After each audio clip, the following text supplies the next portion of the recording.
Hi, Hello there, I'm Josh, and I'm AJ.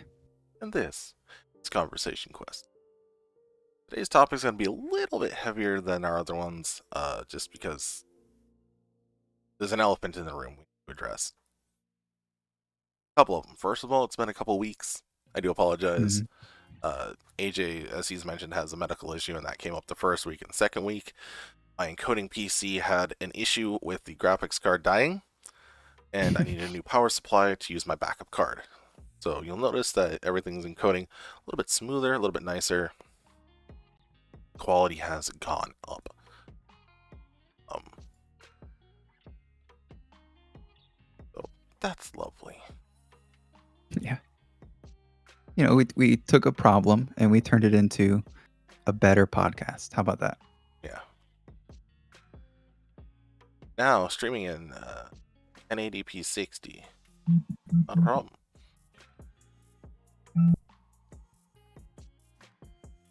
So the other thing is Russia has declared war on Ukraine. Sort of. Yes. Russia's trying to reclaim Ukraine. Um, Yeah. I didn't think I would need to do a video on this, and then this morning I had an experience. I'm a single dad. I bring my daughter to the bus stop in the morning, and there are two other girls there, and the older of the two, fifth grader. Did you know that there might be a World War III? Like, yes, I did.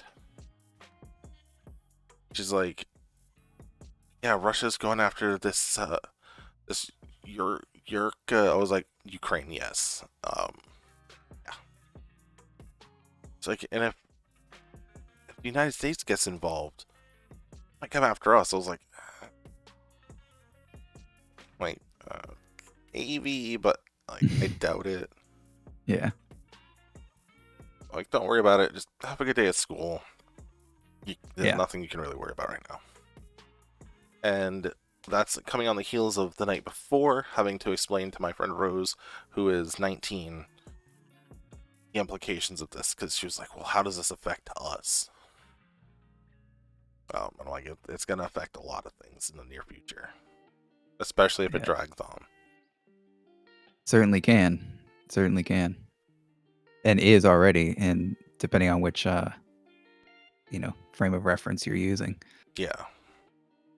Um, so before I dig in deep, is there anything you want to touch on the subject? Not really. I got a couple windows open. Like we were mentioning off stream, or like I mentioned off stream. The thing is, like, the official invasion basically just happened last night. Yeah. So everything we say is less than 24 hours old. Yeah. We're gonna get into some backstory as we understand it. My wife's father, unfortunately, passed away when she was 3, so that was 30 plus years ago. But he was straight off the boat from Ukraine. Um, so I do like I never got to meet him, unfortunately, but it does feel a I guess closer to the chest than some other wars that have happened in our lifetime. Since Josh and I are roughly the same age, um, I do have that lens to look through, but like I said, it happened when she was 3, and my wife's 39, so she doesn't have a ton of connection to that part of her life. Yeah. But it is interesting, and yeah. Other than that, basically, just keep in mind, guys, that this is all active, and basically, the thing that most of you are going to hear about on the news just happened last night. So there's going to be a lot wrong on the news. There's probably going to be a lot wrong that we say, but we're just talking about it as it's happening. Yeah. So a little backstory, and one of the reasons why I feel we need to discuss this is because, like you mentioned, we've been through this. Not directly, like not happening here on U.S. soil, but I was born in '86, he in '88. So we have to see the Gulf War, Bosnia, and Iraq, Afghanistan, all that. I have homies that went to Iraq and Afghanistan. I know some of the people I stream with have been there relatively recently. So, Yeah. um, so the history of this is the USSR. When it kind of fell apart, Russia did the whole crumbling thing of the Soviet Union. Hmm. Um, all the fringy countries that had identities before the USSR were re-liberated. So you have your Latvia, your Estonia, your Czech Republic. Yeah. Yeah, what used to be Czechoslovakia is now the Czech Republic. You got Belarus. Hmm. Like, to give you an idea, Belarus shares the same root. The Rus is the same Rus as in Russia. Same as because they descended from the Kievan Rus, which the capital of the Ukraine is Kiev.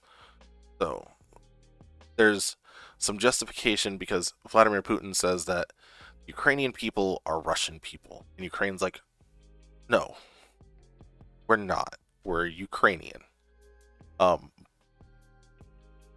And one of the things that Russia's been doing, and they deny it, which, of course, they're doing something really critically flawed, but they're moving people into areas and then saying that they want to defect from that area. Back in 2014, they did this in Crimea. Right. So suddenly there were a bunch of people in Crimea that are like, no, yeah, we are Russian. We want to be Russian, which had never happened. And it turned into a whole thing, and Russia annexed them. Crimea was part of Ukraine-ish. It was its own autonomous region. Not big enough to be a country, but it was essentially a territory of Ukraine. It was ruled over politically by Ukraine. Hmm. And Russia had enough people there that was like, no, no, no, we want to be Russian again. But a lot of people that were there in Crimea were like, we've never met these people. These aren't our neighbors. Right. And we're seeing that again in Ukraine. Like, there are pro-separatists. Now, some of them are older dudes that are, they remember 40 years ago when it was, Russia. So Russia, as far as they're concerned, this is them reclaiming land that is theirs and fighting back against NATO, who is trying to shrink Russia's borders using countries like Ukraine. Right. Any truth in that is really hard to confirm or deny just because of the nature of the beast, Sure. Sure. Oh, just gotta add a limiter to you because for some reason you just went 100% and clipped. Did I? Oops. Yeah, no, you shouldn't have. There we go. So now you'll never hit higher than negative 6 dB. Okay, that was freaking weird. Anyway, Russia's making this claim. Ukraine's trying to fight back, and Russia launched an attack in Kiev, the capital city of Ukraine, last night. Initial reports were that explosions were heard, and then air raid sirens were heard. Mm. And then videos and pictures of the explosions came out. Yeah. And then another city was attacked, the second largest city in Ukraine. And this is where some of the bigger issues came out.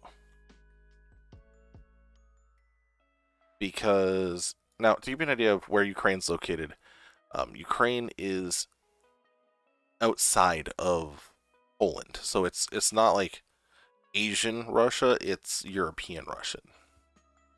Right. Yeah, it's to the west of Russia. Yeah. It's like sandwiched between Belarus and Romania. I'm actually trying to pull up a good map to Yeah. give people an idea. I would look up the countries from the USSR. I have, but because the conflict's happening right now, a lot of what's coming up is like where a lot of attacks are and things like that, and those are good too. But Well, just look like, up breakup of the USSR. Anyway, the second largest city in Ukraine is located in the country's northeast, really close to Russia. And there's been a steady stream of explosions. They have an Air Force base there, and it looks like either Russia missed their target or they've started attacking civilians because a few apartment complexes have been hit. Granted, they're just a few blocks from the Air Force base, so yeah, it's entirely likely that it was a miss and they were tracking the Air Force base. But dozens have died from this already.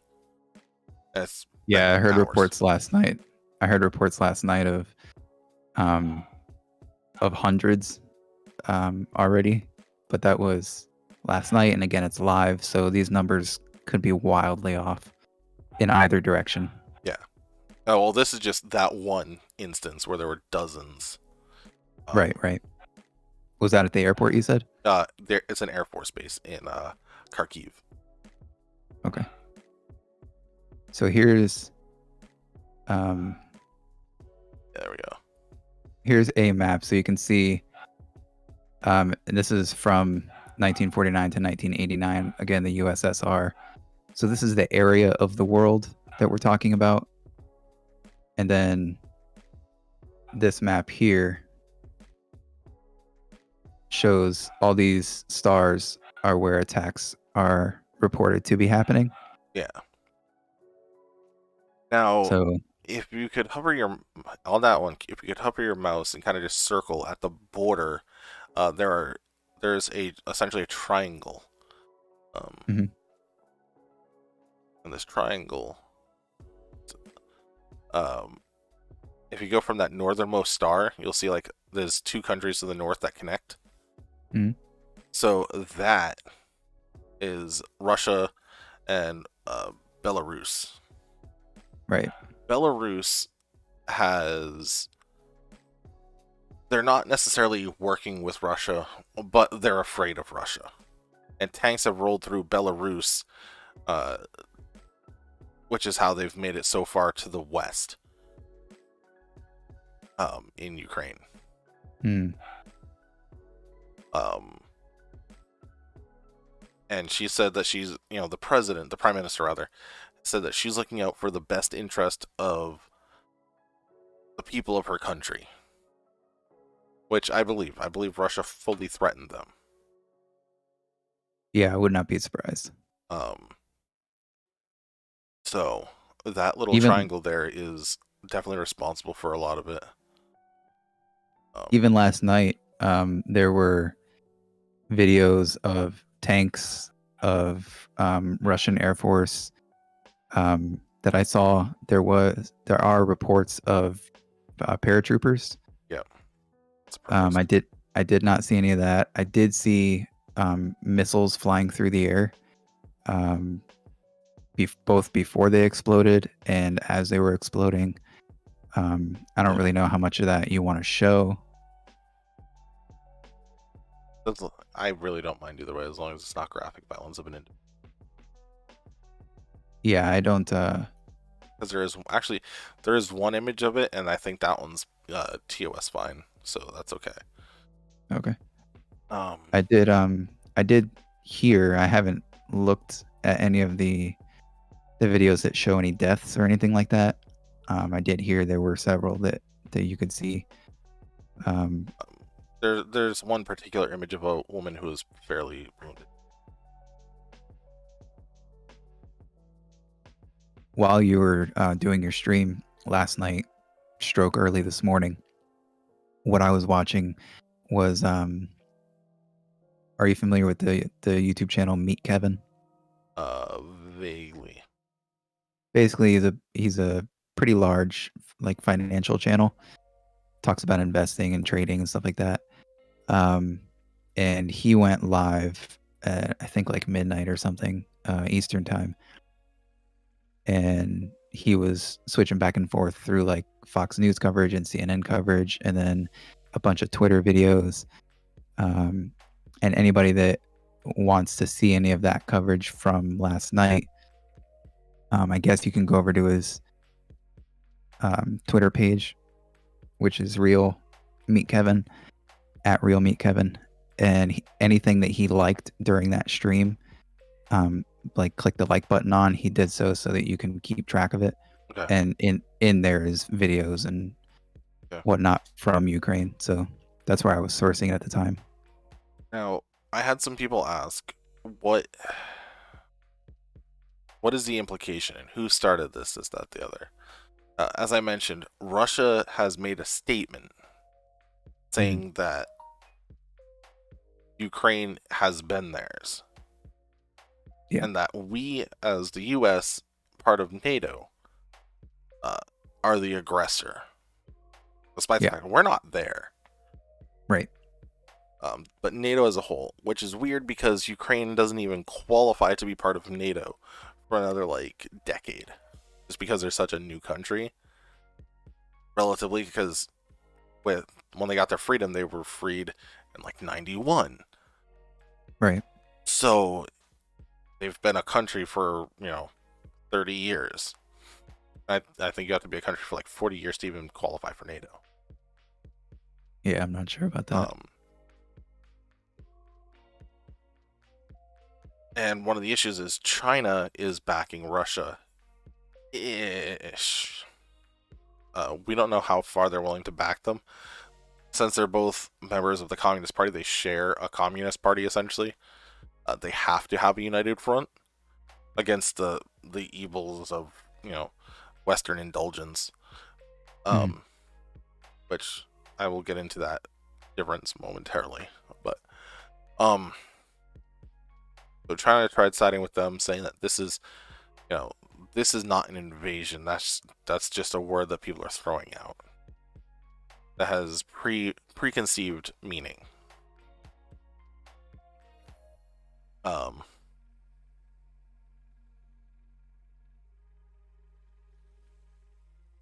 So yeah, and there's some analysts have said that, or have implied that they believe this will be a quid pro quo between Russia and China, because China has been trying to do the same thing with Taiwan for a long time.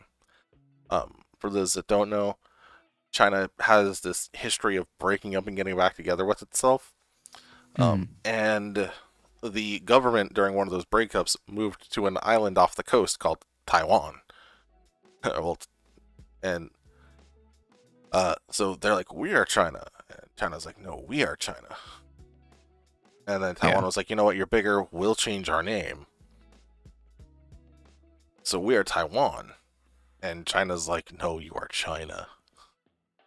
And they've done things as aggressive as building islands to move out into the South China Sea to help expand their national waters, because international water is a certain distance out from your landmass, but that also includes your islands. So by them building islands in the Pacific Ocean, they're extending their national territory in the water, and trying to make it closer to Taiwan, to say, hey, you're just part of China. So there's some suggestion that in helping Russia get Ukraine, Russia will help China get Taiwan.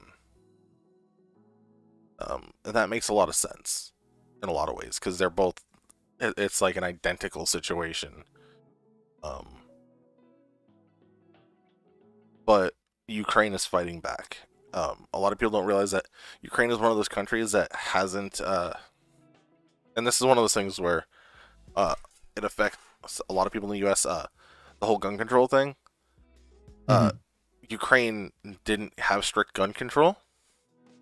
So, like, we have, like the far right movement in Ukraine, the Azov, which is they actually have their own battalion in the special forces for the National Guard, are training civilians on how to use firearms. They're making a militia to fight back. Yeah, they I don't know if it was that particular party, but I heard last night that the part of the Ukrainian government said that it would arm whatever citizens want to be armed to protect their villages and their families. So they're giving guns to the citizens. That was one of Yeah. the reports that I heard. And now this has been building up for weeks. Like this post here that I mentioned was last updated the 13th. So it's been a week and a half, almost 2 weeks. And like the headline that came up from this, which is something I remembered, is a 79-year-old grandmother was being trained on how to go prone and use an AK to help defend Ukraine. Hmm. Because that's how bad they were expecting things to get. Yeah. I've been seeing this coming since Crimea. I was like, they're not going to stop there. Yeah, that discussion has been happening for a while, for sure. So, how is this going to affect us in the immediate and long term? Well, first of all, as I mentioned, a lot of my homies have served. And if you've served recently, relatively recently, you might be on inactive. You might be waiting. Right. And they can recall you to service in case of an emergency. Right. I have a lot of friends who have non-combat MOSs that might wind up having to get changed up. One of the people I streamed with relatively recently, he does computer stuff in the Navy, and he's like, my department might be getting dissolved to do other things. I was like, I know you can't specify what those other things are, but being your computer, it might be information security, but it might also be things like keeping the drone computers up and running. Mm-hmm. So people that we know, people our age and younger, are getting pulled into this, and that's not just US. That's US, UK, Canada, Germany, France, every country in NATO, realistically. Yeah, I was gonna say anybody in NATO. And since China is backing Russia and saying, "Oh, it's not an invasion," and China having to dance because China's the only country that can compete with us on a military level. And even then, it's a competition, but there's still the underdog. Yeah, that's my understanding as well. However, the reason why is because, and a lot of people have also asked, why does the U.S. have to get involved? Well, we're a member of NATO, and we have certain debts. NATO kind of has dues, just like a lot of other organizations. There are dues. The U.S. hasn't paid their dues. We never pay our dues. We pay it off in service, and that's why we are the referee of the world. For better or worse, we have to stick our nose into other countries' problems, in a military manner, because in international law we kind of have to. Well, that's one of the reasons. Yeah, I mean, oil's obviously there's but obviously resources, obviously, no bid contracts for weapon manufacturers. Those are all part of it as well. Yeah, but in situations like this where it's a conflict between two countries that we don't have access to really get resources, our sole purpose is to just go in and kind of muscle things around, and to kind of put the perceived bad guy in timeout. And make money. Yeah. Well, not to make money, but literally pay off our debt. Another way to think of it is some people in prison they take jobs in prison, but a lot of prisons charge you rent essentially. Yeah. So Yep. it's not that they're getting pocket money; it's that they're paying down the debt that they owe.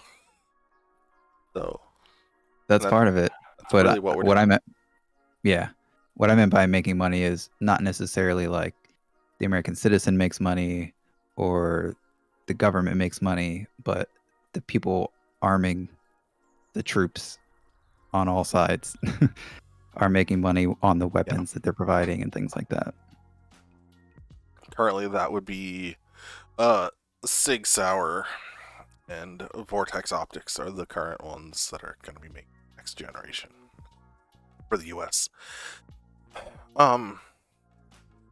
So the U.S. has levied sanctions against Russia. Obviously, we're trying not to get in boots first.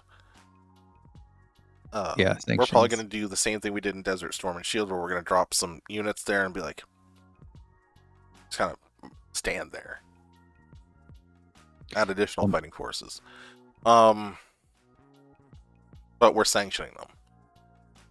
China, in the same way that we are the bodyguard of the world, they're the supermarket of the world.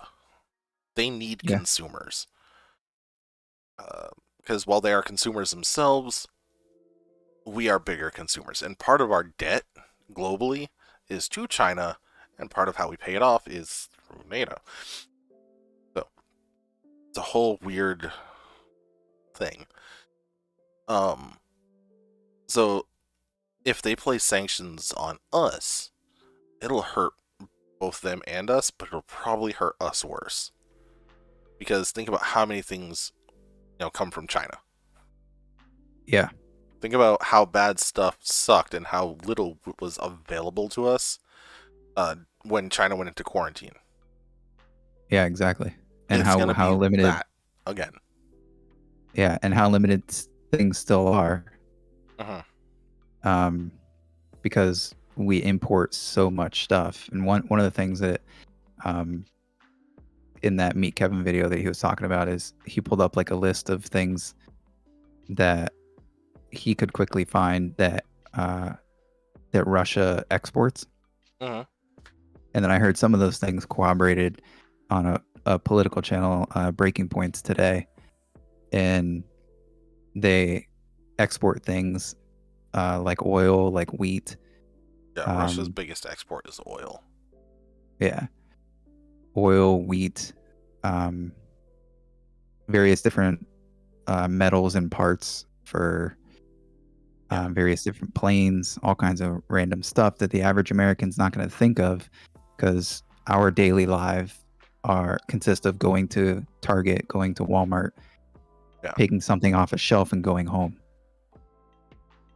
But they don't think of what those things are made of. What they're made of, where they come from, who's involved. And it's having really definite ramifications here in the States already. Like the Dow dropped 800 points when Russia came across. The crypto market in the past, the past 2 weeks, Bitcoin dropped $10,000 per coin. Yeah. Like it went from 14 days ago having a peak of 45,000 to being currently worth 38. And that's not even its lowest. It's recovering. Yeah. Ethereum did the same thing. Yeah. So here's some market indicators. So you have the Dow. This is just today. But you can, whoever's listening or sees this, you can compare these to yesterday and the last week or so. And the VIX is a volatility index. Earlier today, this was over 3%. But don't expect this, a quick glance looks relatively positive. There's a lot of green on the screen. Don't expect this positivity in certain indicators to be here daily like this is over or something, like it was a one-time thing. The stock market prices things in advance and is very, very fickle. So if you follow this over the next, days, weeks, and months, I can't imagine it's going to be all that stable. Now, to give you an idea as to how bad of a crash, Ethereum, another cryptocurrency, February 23rd at 9 a.m., it was peaking at $2,733.82. Mm-hmm. By 7 p.m., it was $2,580.54. So it had dropped about $200, right? Nothing like that's normal. That's within standard, ranges. Sure. 27, 27.3 to 25 72. So like, and then from 7 p.m. I'm sorry, from 9 p.m. That's where it was. 9 p.m. was $2,572.27. 9 p.m. at say 2.5K, right? Mm-hmm. It dropped to 2,300. Mm-hmm. The lowest it's been in all month. In 2 hours, it dropped that far in 2 hours. And Bitcoin did the same thing. And a lot of people are like, well, how does that, affect me? How is that going to impact me? Well, the same way. Yeah, obviously each person's going to be affected a little bit differently, but if you're in your 60s and you're close to retirement and now some sort of world event like this tanks the market. You spent 20, 30, 40 years or more investing, and now because of world events like this, you could lose Everything. thousands, hundreds of thousands, like depending on your portfolio. And to give you an idea, I had $6.50 in Bitcoin when I bought it. And right before the crash, it was about $6.50. It's down to $5.70. Yeah. That's like, I'm not well invested, but add a 0 or 2 or 3 to that. You're going from, 65,000 to 57,000 in an hour. Yeah. I mean, here up on screen, I have Bitcoin.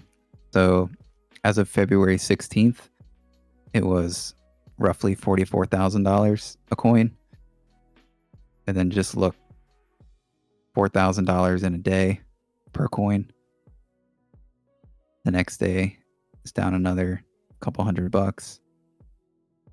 And here we are 3 days ago at 37,000. Yeah. So there's a visual representation of what Josh was just talking about. Yeah, and I watched it drop all the way down to 35. Yeah. Yeah, for those who don't know, the crypto markets don't close. It's not like a traditional stock. Like Tesla is not traded after a certain time or before a certain time. Crypto doesn't work that way. So what you're seeing here, this low of 37,000, it did go lower than that. I don't know why it only shows that on that day. But even that, 44 to 37. This morning at 12:30 a.m. it went as low as 34,322. Yeah.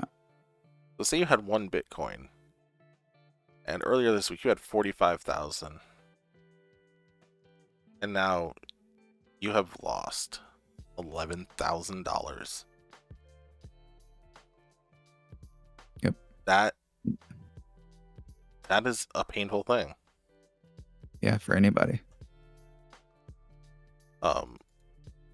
So how, and the thing is, a lot of people have been diversifying into cryptocurrencies in their retirement plans Yeah. in ways where they were like, well, the economy is going to be all sorts of screwy in the future. We need, we're trying to future proof. We're trying to do this, that, the other. And, I respect that. That's exactly what I would do. It's exactly what I have done. But when we have institutions leaning on it, when we have people doing, crypto IRAs, and stuff like that as part of their retirement packages, it creates this thing where if the market goes, a lot of people get hurt.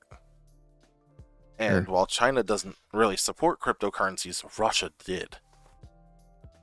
Which is why, in the middle of the night for us, which would be in the middle of the day for them, a lot of people were suddenly getting their money the fuck out of Bitcoin Yeah. and Ethereum. Yeah, a lot of people use it as a hedge against inflation, right? So with inflation so high right now by so many measures globally, a lot of people have poured a lot of money into crypto. And you can talk about whether or not you think that's good or bad, but try to think of it as from a humanitarian level. Like if you just do your 9 to 5, you're raising a family, you got kids, you have whatever responsibilities, you're doing what you're supposed to be doing. Wars in other countries you've never heard of can directly affect your ability to attain money or to attain food. And that's only thinking of yourself in your own country, right? Or your own city. Yeah.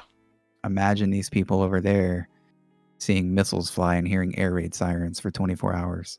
Yeah. So, and that's just on that front.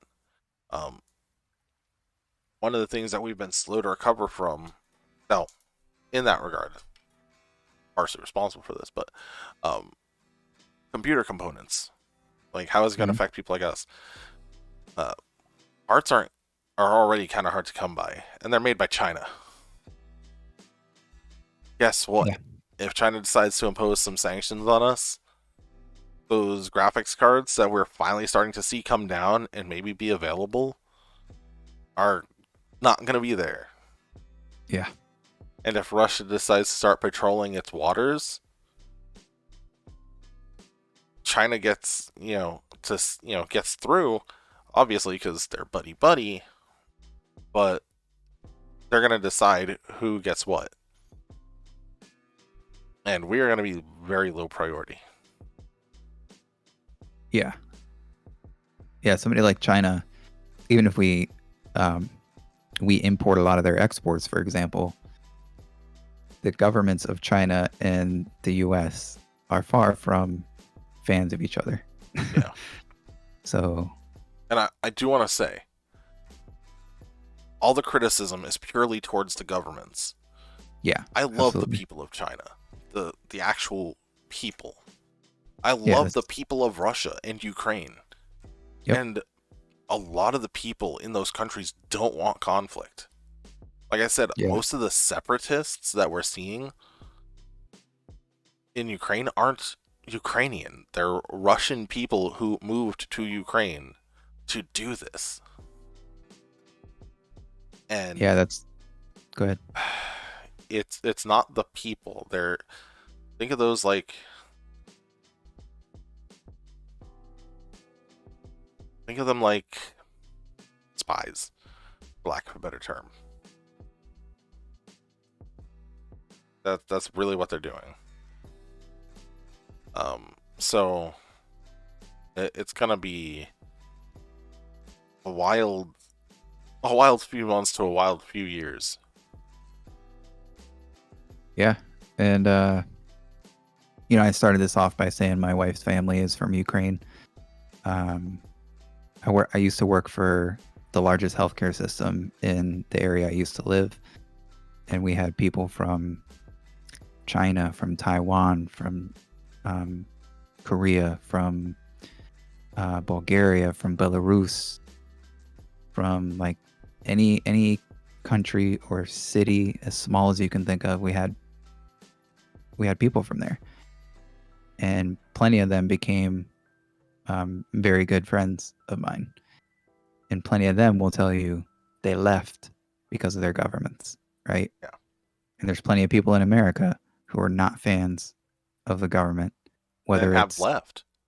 and have left, yeah, whether it's the current government, like the current head of state, or whether it's their local government they're mad about, or just government in general.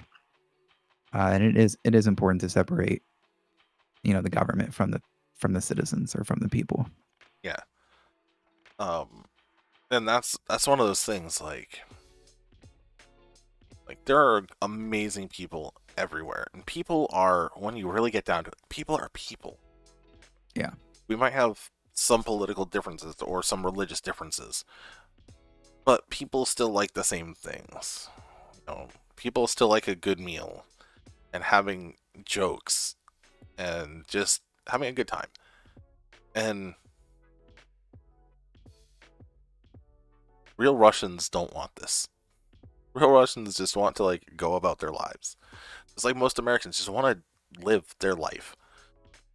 Yeah. So unlike the Middle East, where people are like, this is my land. No, this is my land. Like, the people have their land in Russia and Ukraine. They're just trying to, Russia's just trying to have people say, this is where I want to draw the border for my land. Yeah, sure. And it's gonna be a weird time.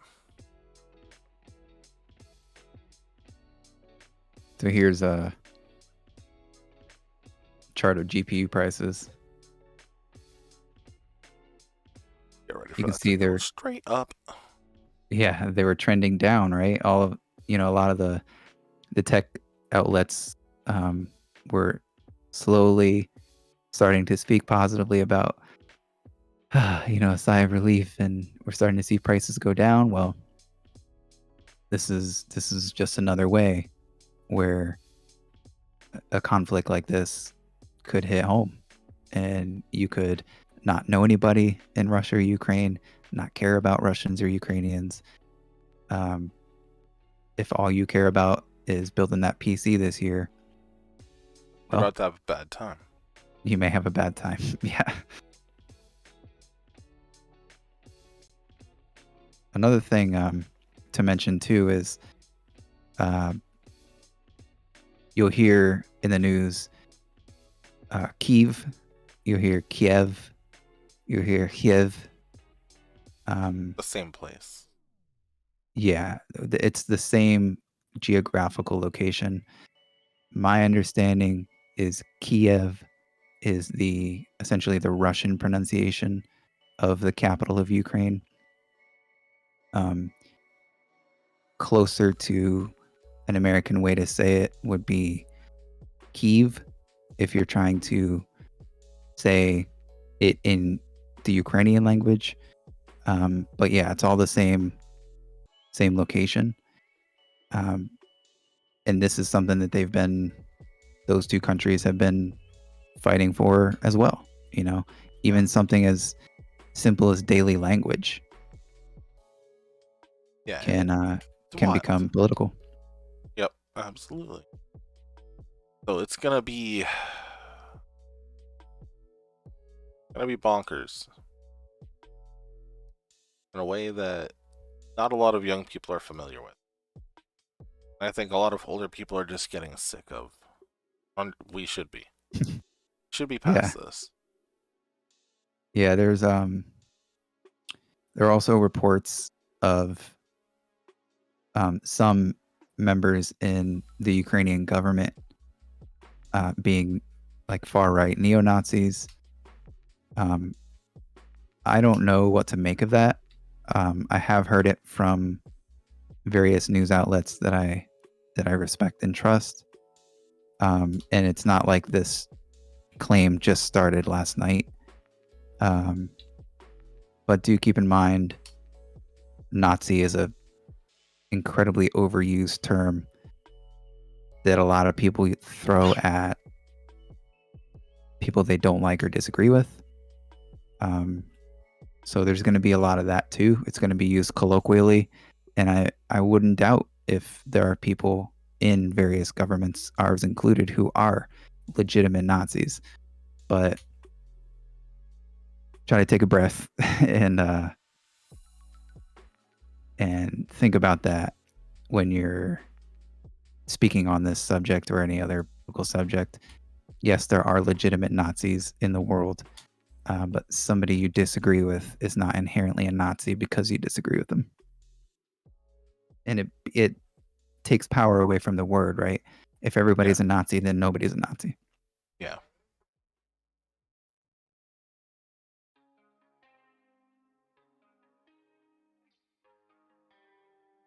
Sorry, I had to check on the butt for my child. No worries. Yeah, I think that's really where it's going to wind up being, is things are still going to be in the air. The air is going to be run on certain things. So if you need something, if you can get it now would be a great time to get it. If you can't, be aware that you might have to live without it for a bit. Yeah, and again, take a breath. Everybody's stressed about everything. COVID's still here.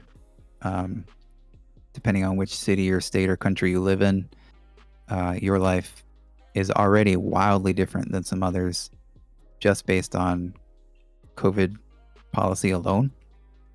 Yeah. But I'm sure we've all seen, empty shelves and people fighting over basic stuff like toilet paper. There's not necessarily any reason to think that stuff's going to happen today or tomorrow, but you never know, man. And like we said earlier, there's a difference between governments and people. Whoever that person is that you're next to at Target or Publix or whatever store, whether they're Russian or Ukrainian, they very likely have no desire for this conflict. Yeah. So try not to cloud your judgment. Yeah, unless they come out saying that they're happy that this is happening, just assume that they're not. Yeah. And even then, let them be happy. Like, it is what it is. There's no reason in a tense time to make that any worse than it has to be at that moment. So, I think that's where we're going to leave it for now. There'll be more to follow. We'll definitely do a follow-up on this as more information comes out. But I just wanted to kind of clarify for some of my friends, some of the people out there that just they haven't gone through this before, what's happening, why, and what it means. Yeah. I think that's a good way to leave it. So just like any other topic, I'm sure we'll talk about this again. Obviously, if you're watching this live, you're over at twitch.tv/conversationquests. All of our videos get put up on YouTube as well in a VOD format. And that is same name, Conversation Quests, over at YouTube. Our Facebook page is, again, Conversation Quests. Follow us on Twitter at ConversationQuest. All these links will be below. And I don't know, you want to plug your personal stuff as well? Yeah, you can check me out here on Twitch at SinSchism. That's SINSCHISM. And I stream pretty much every night, gaming stuff. I'm going to be doing some video editing stuff, and once I can get the new interface, I'll be doing some live music. But I'm excited about the music. Me too. That'll be starting next month. So, awesome. If you guys have any topics that you'd like us to discuss, some stuff to explain, you can always reach out on our socials, our email. It's all kind of the same thing. We'll get back to you. But I want to thank you guys for being here. Thank you for watching. And stay safe out there. Like I said, it's gonna be a wild ride for a bit. Yep. One more thing. My personal YouTube channel, Makes and Mods. Yeah. I do mostly right now retro console repair and modification, but the Makes and Mods name implies there is more stuff coming. So yeah, we welcome you here. We welcome you there. Interaction is great. We want to build a community where we can talk about anything from the music you're going to hear Josh play to the consoles that I repair to world subjects like COVID and Russian conflicts. So for now, friends, be nice to each other. Being Farewell. awesome.